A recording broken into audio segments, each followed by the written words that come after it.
ফিলিস্তিনের গাজায় আপনি পৌঁছে দিবেন। তো এই ত্রাণটা আপনি ফিলিস্তিনের গাজায় পৌঁছে দেওয়াকে ব্যবসা হিসেবে গ্রহণ করেছেন। এই ব্যবসার হাত বদল হতে হতে ফিলিস্তিনের গাজায় যার কাছে পৌঁছবে তার পর্যন্ত পৌঁছতে পৌঁছতে এই টাকা শেষ হতে থাকবে। বিশাল বড় সিন্ডিকেট আছে, এই সিন্ডিকেটকে অতিক্রম না করে আপনি টাকা গাজায় পৌঁছাতে পারবেন। তো এই যে সিন্ডিকেটের মধ্যে যতগুলো মিথ্যুক, ধোঁকাবাজ, গাদ্দার, অন্যায়পরায়ণ, জালিম বসে আছে, এরা সবগুলো মুসলমান নামে পরিচয় দেয় নিজেদের। মুসলমান নামে পরিচয় দিয়ে নিজের আর এক ক্ষুধার্ত মুসলিম ভাই গাজায় পড়ে আছে, ওরই স্বজাতি, ওইও ফিলিস্তিনি, ওর ভাই ক্ষুধার জন্য কাঁদতেছে, পানির জন্য কাঁদতেছে, তারপরও সে টাকার সাথে নিষ্ঠুর। সে লাভ ছাড়া, সিন্ডিকেট ছাড়া একটা টাকা গাজার মধ্যে ঢুকতে দেবে না। তো রক্ত বেচতেছে না, রক্ত বেচতেছে, রক্ত ক্রয়, রক্তের সাথে ব্যবসা করতেছে, মুসলমানের রক্তের সাথে ব্যবসা করতেছে। তাহলে যে ইসরায়েল বম নিক্ষেপ করে হত্যা করতেছে ওর মধ্যে, আর যে একটা ত্রাণ গাজায় পৌঁছবে তার জন্য সিন্ডিকেট তৈরি করে রেখেছে, তার ইনকামের জন্য, তার ব্যবসার জন্য, তার মধ্যে কি পার্থক্য? তখন ও বলে যে আব্দুল্লাহ ভাই, তোমার বক্তব্য আমি এখন বুঝি যে এই যুগের মুসলমানের আসলেই বানু ইসরায়েল। এরা বাহ্যিকভাবে সালাত, সিয়াম, হজ, জাকাত দেখিয়ে বুঝাতে চায় এরা অনেক ভালো, কিন্তু আসলে মিথ্যুক, অন্যায়পরায়ণ, অসৎ। তাহলে এরা যদি গোলাম না থাকে, কারা গোলাম থাকে? কেননা দেশ ও জাতির নেতা হতে হলে তো মিথ্যুক হয়ে নেতা হওয়া যাবে না, অসৎ অন্যায়পরায়ণ হয়ে নেতা হওয়া যাবে না। কিন্তু শত করা কতজন নিবেন আপনি? একইভাবে রন্ধ্রে রন্ধ্রে রক্তের মধ্যে অসততা, অন্যায়পরায়ণতা ঢুকে আছে। কি মসজিদ, কি মাদ্রাসা, কি ইসলামী দল, কি ইসলামী সংগঠন, একই অবস্থা।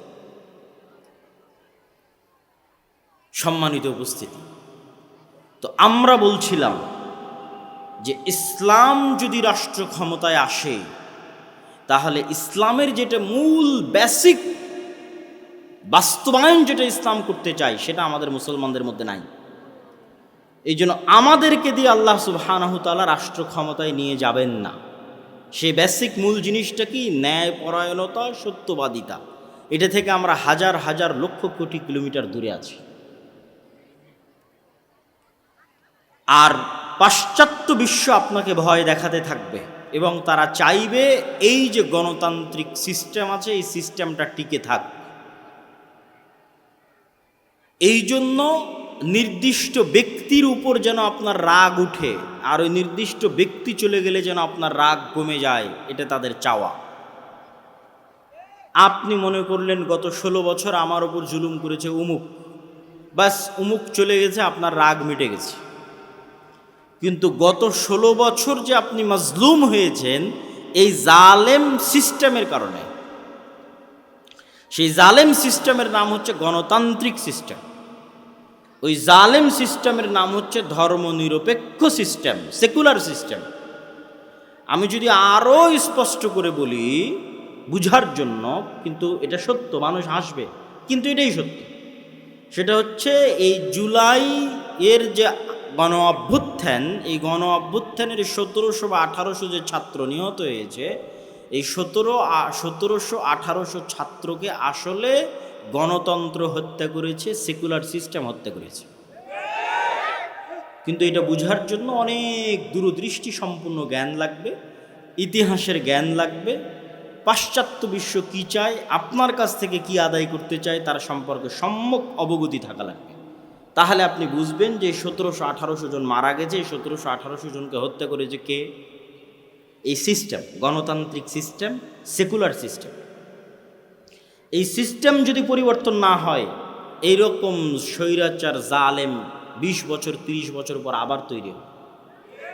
আপনার হায়াত যদি আল্লাহর 20-30 বছর বাড়িয়ে দেয়, আর আমার হায়াতও যদি আল্লাহ 20-30 বছর বাড়িয়ে দেয়, আবারও যদি কোনো দিন সাক্ষাৎ হয়, তখন আপনি বলিয়েন যে এই সিস্টেম টিকে আছে, আর এই সিস্টেম আবারও জালেম এবং স্বৈরাচার তৈরি করেছে।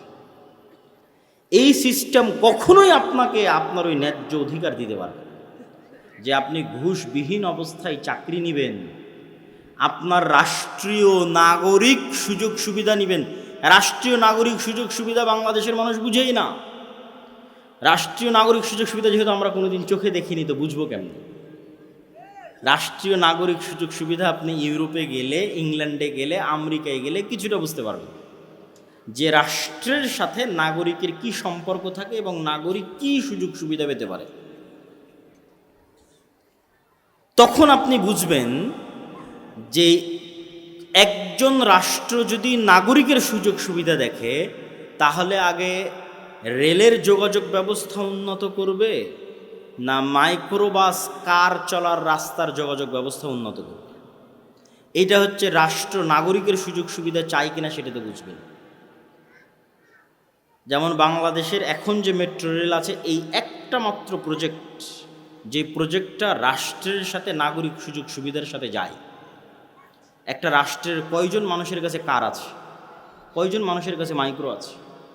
আপনি ইংল্যান্ডে যান, কোনো মানুষকে যেন কার এবং মাইক্রো ব্যবহার না করা লাগে এক জায়গা থেকে আরেক জায়গায় যাওয়ার জন্য। স্বল্প খরচে যেন প্রত্যেকটা মানুষ এক জায়গা থেকে আরেক জায়গায় যেতে পারে, তার জন্য পাবলিক ট্রান্সপোর্ট, পাবলিক বাস এবং পাবলিক ট্রেনের অ্যাভেইলেবল ব্যবস্থা আছে। প্রত্যেকটা ছোট জায়গা থেকে আরেক ছোট জায়গায় আপনি অল্প ভাড়া দিয়ে যেতে পারেন, তার ব্যবস্থা করা আছে। ও হচ্ছে জনবান্ধব রাষ্ট্র ব্যবস্থা। মানে আগে আপনার কথা চিন্তা করেছে, আগে রিক্সা চালকের কথা চিন্তা করেছে, আগে ভ্যান চালকের কথা চিন্তা করেছে, আগে কৃষকের কথা চিন্তা করেছে। আর জালেম রাষ্ট্র ব্যবস্থা আগে চিন্তা করবে দুর্নীতিবাজ কোটিপতির গাড়ি কেমনে চলবে, তার কথা চিন্তা করবে। কৃষক চাষা ভুষা কীভাবে চলবে সেটা চিন্তা করবে। এরকম আরও অসংখ্য পয়েন্ট আছে।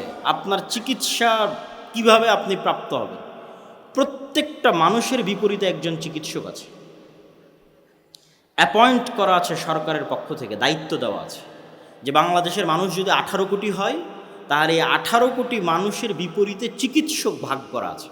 মানে আমার জন্য একজন চিকিৎসক রিজার্ভ আছে। তাহলে রাষ্ট্র আমার স্বাস্থ্য নিয়ে চিন্তিত। তো আমি যেন স্বাস্থ্য সেবার অভাবে মারা না যাই, এই জন্য রাষ্ট্র চিন্তিত। তাহলে রাষ্ট্র নাগরিকের সুযোগ সুবিধার কথা চিন্তা করে। এরকম আরও অসংখ্য পয়েন্ট আছে। এটা আপনি আমাদের দেশে রাষ্ট্রীয় সুযোগ সুবিধা বলে কিছুই নাই। তো এই রাষ্ট্রীয় সুযোগ সুবিধা কথা চিন্তা করে ইসলাম। এটা হলো ইসলামী রাষ্ট্র ব্যবস্থা।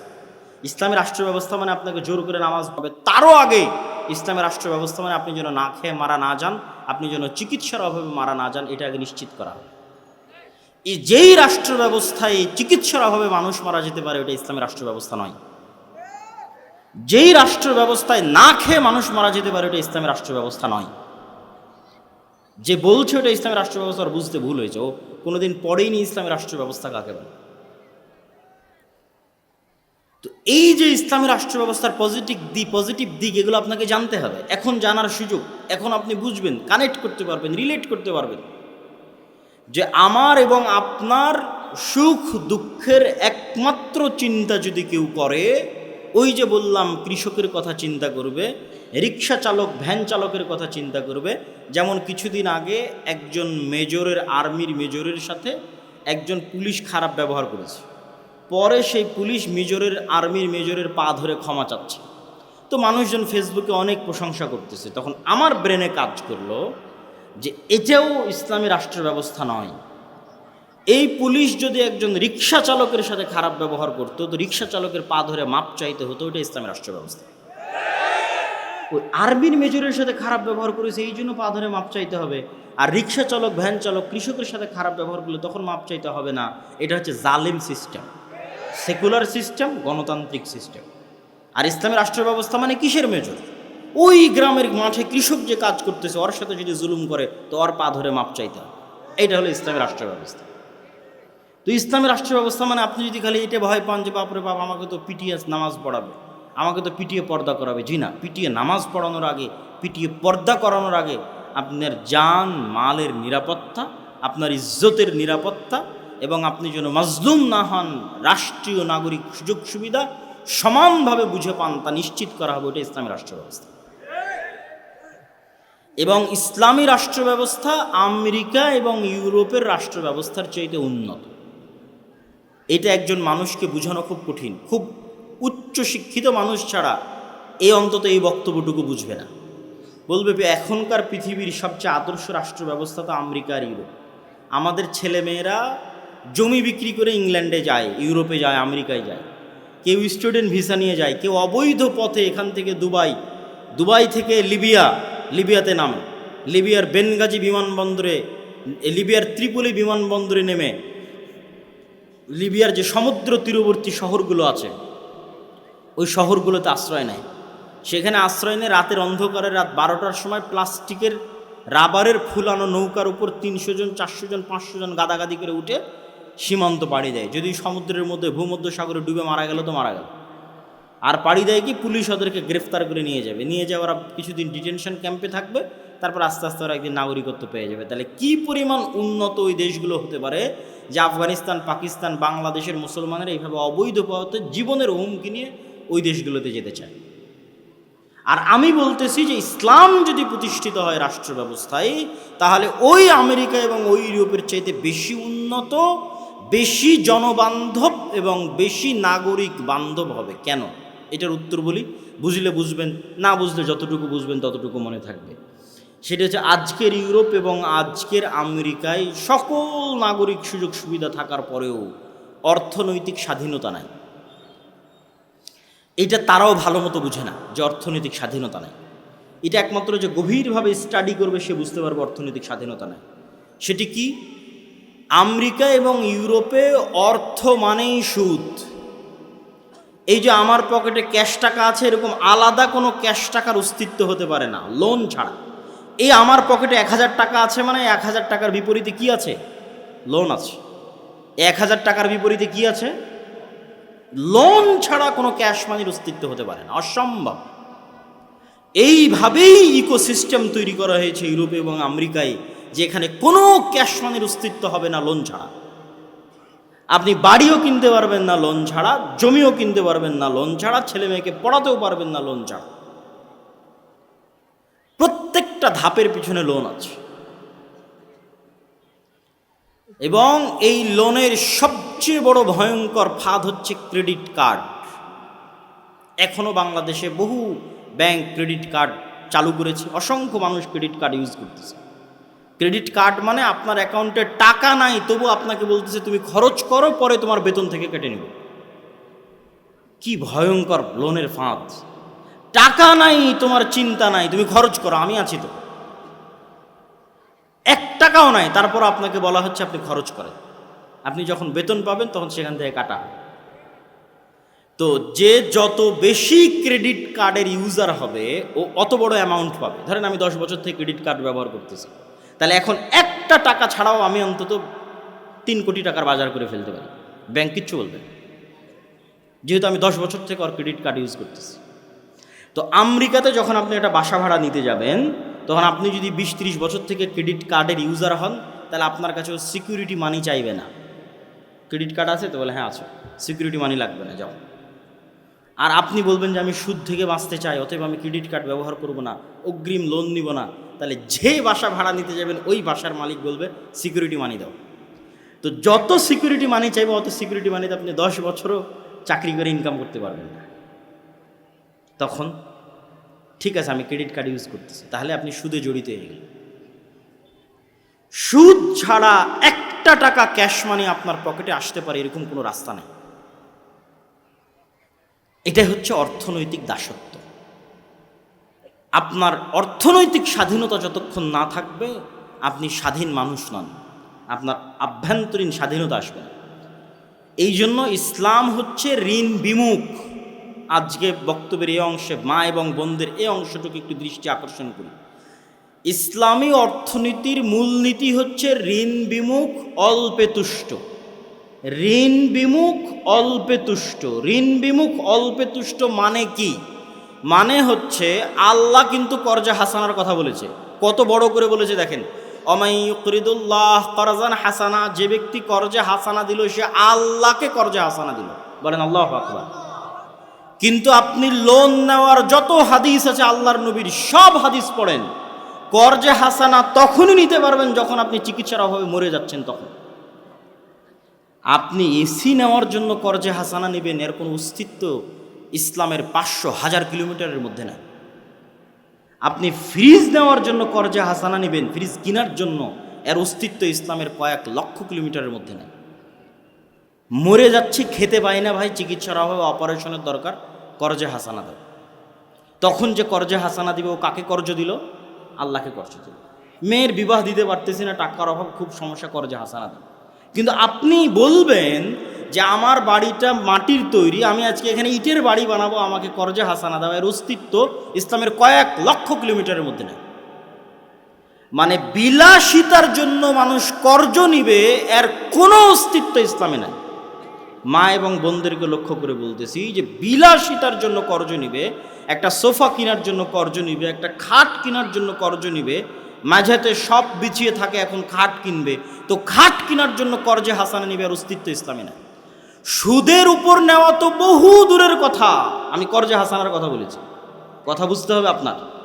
সুদের উপর নেওয়া তো বহু দূরের কথা, আপনি শপে শুয়ে থাকেন, এখন খাট কিনবেন, খাট কেনার জন্য সুদের উপর নয়, কর্জে হাসানা চাইবেন, আর অস্তিত্ব ইসলামে না। এতটা ঋণ বিমুখতা ইসলাম পছন্দ করে। কেন পছন্দ করে? কর্জ মানেই হচ্ছে আপনার আত্মসম্মান নষ্ট হওয়া। আজ আপনি কর্জ করবেন, কাল পাওনাদার যখন আসবে আপনি মিথ্যা বলবেন, তারপরের দিন পাওনাদারের টাকা পরিশোধ করার জন্য অন্যায় করবেন, চুরি করবেন, তারপরের দিন আপনার ছেলেকে মিথ্যা বলানো শিখাবেন, তারপরের দিন পুরো পরিবার মিথ্যুক হয়ে যাবে।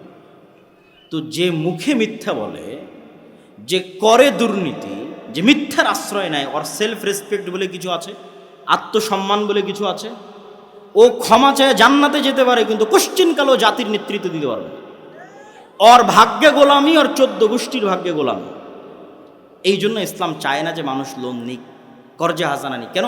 ও স্বাধীন থাক, ওর অভ্যন্তরীণ সেলফ রেসপেক্ট বাকি থাক, ওর পরিবারের আত্মমর্যাদা, আত্মসম্মান বাকি থাক, মরুক মাথা উঁচু করে। এইটা হচ্ছে ইসলামের চাই। তো আপনি লোনের উপর, সুদের উপর বিলাসী পণ্য নেবেন, মোটর সাইকেল নেবেন, এসি নেবেন, ফ্রিজ নেবেন, বহু দূরের কথা। ইসলাম এসি, ফ্রিজ, মোটর সাইকেলের মতো বিলাসী পণ্য কর্জে হাসানার ভিত্তিতে নিবে, এর অস্তিত্ব ইসলামে নেই। তাহলে এবার কল্পনা করেন যে আমেরিকা এবং ইউরোপের সমাজ ব্যবস্থা কতটা ইসলাম বিরোধী সমাজ ব্যবস্থা, আর ওখানকার মানুষ বাহ্যিকভাবে মনে করছে যে হ্যাঁ আমি স্বাধীন, কিন্তু ওর স্বাধীনতার একটা লিমিটেশন আছে, একটা এরিয়া আছে, ওইটা কোশ্চিনকালও ক্রস করতে পারবে না। কেননা ও লোনগ্রস্ত, ঋণগ্রস্ত। প্রত্যেকটা মানুষ ঋণগ্রস্ত। আমি তো এখনই দেখালাম আপনাকে যে ও লোন ছাড়া চলতে পারবে না, ও বাধ্য লোন নিতে। প্রত্যেকটা মানুষ ঋণগ্রস্ত। তো ঋণগ্রস্ত মানুষ কখনো স্বাধীন? অসম্ভব, স্বাধীন নয়। ফলত ওর স্বাধীনতার একটা লিমিটেশন আছে, এরিয়া আছে। ওর বাইরে গিয়েও বলতে পারবে না, ওর বাইরে গিয়েও সত্য বলতে পারবে না, ওর বাইরে গিয়েও ইসলামের কথা উচ্চারণ করতে পারবে না। করলে ওখানে গলা টিপে ধরা হবে অর্থনীতিতে। বাকি সব জায়গায় স্বাধীন, গলা টিপা হবে কোথায়? অর্থনীতি। সম্মানিত উপস্থিতি, তো আমরা আলোচনা করছিলাম, আমরা ইসলামকে সামগ্রিকভাবে বিজয়ী দেখতে চাই। বিজয়ী দেখতে চাইলে কি করতে হবে? বিজয় দেখতে চাইলে এই যে সিস্টেম, এই সিস্টেমের পরিবর্তন লাগবে। আপনি এই সিস্টেমের মধ্যে থেকেই বলবেন ভোটের মাধ্যমে ইসলাম ক্ষমতায় যাবে, এটা হয় না, এটা অসম্ভব। এবং গত 100 বছরেও হয়নি, ভবিষ্যতেও হবে না। কেননা ইসলাম ক্ষমতায় যেতে চায় পূর্ণ পাওয়ারের সাথে, পূর্ণ ক্ষমতার সাথে। যে আয়াত আজকের বক্তব্যের শুরুতে তেলাওয়াত করেছি, রাসূলুল্লাহ সাল্লাল্লাহু আলাইহি ওয়াসাল্লাম যখন মক্কায়, যখন আল্লাহর নবী মাজলুম, আল্লাহর নবীর সাহাবীরা মাজলুম, যখন সাহায্য করার কেউ নাই, তখন আবু জাহাল আল্লাহর নবীকে প্রস্তাব দিচ্ছে। কতটা লোভনীয় প্রস্তাব দেখেন, লাকুম দীনুকুম ওয়ালিয়া দীন। সরি, তখন আবু জাহাল আল্লাহর নবীকে প্রস্তাব দিচ্ছে, চলো 1 বছর তোমার আল্লাহর ইবাদত হবে, আর 1 বছর আমাদের মূর্তির ইবাদত হবে। তোমার উপর যে জুলুম হচ্ছে, অত্যাচার হচ্ছে, তোমার সাহাবীদের উপর যে জুলুম হচ্ছে, অত্যাচার হচ্ছে, সব বন্ধ হয়ে যাবে। আমরা ঐক্য জোটের মাধ্যমে রাষ্ট্র ক্ষমতা ভাগাভাগি করব। তখন আল্লাহর নবীর কোনো রাস্তা নাই, কিন্তু খুব মাজলুম অবস্থায়, খুব করুণ অবস্থায়। তখন যে কোনো মানুষ এরকম লোভনীয় প্রস্তাব গ্রহণ করে নেবে। কিন্তু আল্লাহর নবী কি বললেন? লাকুম দীনুকুম ওয়ালিয়া দীন, লা আ'বুদু মা তা'বুদুন। সূরা কাফিরুন পড়ে দেখেন, বারবার ঘুরিয়ে ফিরিয়ে বলা হচ্ছে, তোমরা যার ইবাদত করো আমি তার ইবাদত করতে পারবো না। তোমার দিন তুমি পালন করো, আমার দিন আমাকে পালন করতে দাও। এর আড়ালে আর একটা কথা লুকিয়ে আছে, সেটা হচ্ছে এখন তোমার সাথে কোনো কম্প্রোমাইজে যাচ্ছি না, তোমার দিন তুমি পালন করো, আমার দিন আমাকে পালন করতে দাও। আমি মুহাম্মদ যেদিন মক্কার ক্ষমতায় যাব, সেদিন একক পূর্ণাঙ্গ শতভাগ ক্ষমতায় যাব, কারোর সাথে কম্প্রোমাইজ করে না। এক বছর আল্লাহর ইবাদত হবে, আর এক বছর মূর্তির ইবাদত হবে, এই কম্প্রোমাইজ করে আমি ক্ষমতায় আসবো না। তো ঠিকই 10-15 বছর পর উনি যখন মক্কা বিজয় করেছে, তখন কি কোনো কম্প্রোমাইজ করে না? একচ্ছত্র আধিপত্য, একচ্ছত্র আধিপত্য। ইসলামকে আপনি ক্ষমতায় নিয়ে যাবেন কম্প্রোমাইজ করে, এটা হতে পারে। আপনি স্বাভাবিক রাজনৈতিক দল হিসেবে বলতে পারেন যে অমুক রাজনৈতিক দল ভালো, অমুককে ভোট দিলে দেশ ভালো চলবে, এটা ভিন্ন কথা। কিন্তু অমুককে ভোট দিলে ইসলাম ক্ষমতায় যাবে, এটা কাল্পনিক, এটা সুদূর প্রসারী পরিকল্পনা, আকাশ কুসুম কল্পনার সামনে। তাহলে ভাই কিভাবে ইসলাম ক্ষমতায় যাবে? মাসিকাল ইতেসামের নভেম্বরের সম্পাদকীয় লেখা আছে, ইসলামের সামগ্রিক বিজয় যেভাবে সম্ভব। এটাই আজকের বক্তব্যের বিষয়বস্তু। ভূমিকা অনেক লম্বা হয়ে গেল, 4টে পয়েন্ট উল্লেখ করা আছে। এই 4-5টা পয়েন্ট আমি একটা করে পয়েন্ট বলবো, ব্যাখ্যা করব, তারপরে বক্তব্য শেষ করে দেব। আপনাদের ধৈর্যের কামনা করছি, অধৈর্য হবেন না। আমি কখনোই চাই না যে আপনারা অধৈর্য হন বা আপনারা উঠে যান। মনোযোগ দিয়ে বক্তব্যের শেষ পর্যন্ত শুনেন, ইনশাল্লাহ কোনো ক্ষতি হবে না, উপকার হবে ইনশাল্লাহ। তো ইসলামের সামগ্রিক বিজয় কিভাবে সম্ভব যদি ভোট দিয়ে সম্ভব না হয়, যেটা আপনি বলছেন, মানে আপনার যদি প্রশ্ন আমাকে হয় কিভাবে সম্ভব? এক, ব্যাপক দাওয়াতি কাজ। আপনি বলবেন, আপনাদেরকে জিজ্ঞেস করলেই বলেন দাওয়াতি কাজ, আর কতদিন দাওয়াতি কাজ? তো দাওয়াতি কাজের বিকল্প অতীতেও কোনো দিন ছিল না, আজও নাই, ভবিষ্যতেও হবে না। এখন আল্লাহ যদি কোনো নবী বাংলাদেশে পাঠাবেন না, কেননা শেষ নবী চলে এসেছে, কিন্তু এখন যদি কোনো আল্লাহ নবী পাঠাতেন, তো সেই নবী কি করতো বলেন তো? সবার আগে কি করতো? দাওয়াত দিত। এবং যুগে যুগে যত নবী রাসূল এসেছে, সব নবী রাসূল তার যুগের সবচেয়ে শক্তিশালী শাসকের কাছে দাওয়াত নিয়ে গেছে। ইব্রাহিম আলাইহিসসালাতু ওয়াসসালাম শক্তিশালী শাসক নমরুদের কাছে দাওয়াত নিয়ে গেছে। মূসা আলাইহিসসালাতু ওয়াসসালাম বিশ্বের সবচেয়ে বড় স্বৈর শাসক ফেরাউনের কাছে দাওয়াত নিয়ে গেছে। মুহাম্মদ সাল্লাল্লাহু আলাইহি ওয়াসাল্লাম মক্কার সর্দার কাফের কোরাইশদের সর্দার আবু জাহাল, আবু লাহাবের কাছে দাওয়াত নিয়ে গেছে। তো নবীদের দাওয়াতে কাজ হতো, আমাদের দাওয়াতে কাজ হয় না কেন? আমাদের দাওয়াতের মধ্যে ইখলাস নাই, আমাদের দাওয়াতের মধ্যে নিঃস্বার্থ ভাব নাই, আমাদের প্রত্যেকের দাওয়াতের মধ্যে স্বার্থ আছে। এটা আমি নিজে দেখেছি, আমরা নিজেরাও করেছি। অতএব অন্যের দোষ দিয়ে লাভ নাই, আমাদেরটা সহ সবারটা বলতেছে। যে গত 16 বছর 2-1জন ব্যতিক্রম হতে পারে, সবার উপর হুকুম আরোপ না করে অধিকাংশ, গত 16 বছর অধিকাংশ যত আলেম ওলামা সরকারের কাছে গেছে, সবাই নিজ নিজ কোনো না কোনো স্বার্থে গেছে। কেউ বলেছে আমার মাদ্রাসার এই কাজটা করে দেন, কেউ বলেছে আমার মাদ্রাসা, যেমন এই যে প্রধান অতিথির লিস্টে নাম দিলে আপনি একটু আমার মাদ্রাসায় সহযোগিতা করে দিবেন। আমি তো নির্বাচনের সময় দেখেছি যে প্রত্যেকটা চেয়ারম্যানের কাছে মসজিদ কমিটিগুলো যায় তার মসজিদের এসি চাওয়ার জন্য, অমুক চাওয়ার জন্য, তুমুক চাওয়ার জন্য, যে আমার মসজিদে। এবং দেখেছি যে প্রায় 50,000, 30,000, 40,000 করে চেয়ারম্যান এমপিদের বাজেট থাকে এক একটা মসজিদের জন্য। তাহলে ওই মসজিদ কমিটি এমপির কাছে যাচ্ছে কেন? দুনিয়াবি কিছু স্বার্থের জন্য। আমরা গেছি এমপি, মন্ত্রী, সচিব, ডিআইজি পর্যন্ত কেন? আমাদের দুনিয়াবি কোনো স্বার্থ হাসিল করার জন্য। কেউই শুধু ইসলামের রিপ্রেজেন্টেটিভ হিসেবে, ইসলামের প্রতিনিধি হিসেবে শুধুমাত্র ইসলামের দাওয়াত নিয়ে কোনো রাষ্ট্রীয় ব্যক্তির কাছে যায়নি। এটা অধিকাংশের কথা বলবো, থাকতে পারে 2-1জন, কিন্তু শুধু ইসলামের দাওয়াত নিয়ে গিয়ে বলবে লা আসআলুকুম আলাইহি আজরা ইন আজরিয়া ইল্লা আলাল্লাযী ফাতারানি। নবীরা বলতে লা আসআলুকুম আলাইহি আজরা। এই ফেরাউন মুসা আলাইহিস সালাম গিয়েই বলতো, ইব্রাহিম আলাইহিস সালাম গিয়েই বলতো, দাওয়াত দিতে এসেছি, লা আসআলুকুম আলাইহি আজরা। পাল্টা উপঢৌকন ধরায় দিয়ে, পাল্টা হাদিয়া ধরায় দিয়ে, পাল্টা টাকা পয়সা ধরায় দিয়ে আমাকে আমার দাওয়াত বন্ধ করতে বলিও না। আমরা প্রতিদান চাওয়ার জন্য আসিনি, মূল্য চাওয়ার জন্য আসিনি, পাথেও চাওয়ার জন্য আসিনি।